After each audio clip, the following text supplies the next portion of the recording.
Senator, in view of the President's illness, do you think that it's in the best interest of the nation at this time to groom Vice President Nixon in case he has to take over the duties of President suddenly? Well, Vice President Nixon has played quite an intimate role in the Eisenhower administration. And though the job of President and Vice President are not comparable in the degree of responsibility they bear, nevertheless he has played a more vital role than most vice presidents, with the exception perhaps of Vice President Garner of Texas. But nevertheless, he has played an intimate role. I think that the transition could, if it ever came to that, and I have no indication that it would, I imagine that he would be able at least to know what was in the President's mind, what the policies of the administration were, and so on. What about your own future politically? Would you accept a draft for the Democratic nomination in 1960?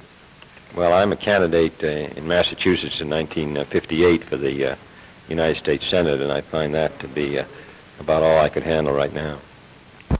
Senator, when your name appears in print, one of the most frequently used adjectives is youthful. Do you think that this can be a political liability in case you were to run for president sometime in the future? Well, I'm sure that whatever asset or liability it is, it will be dealt with in time, so that's never disturbed me very much.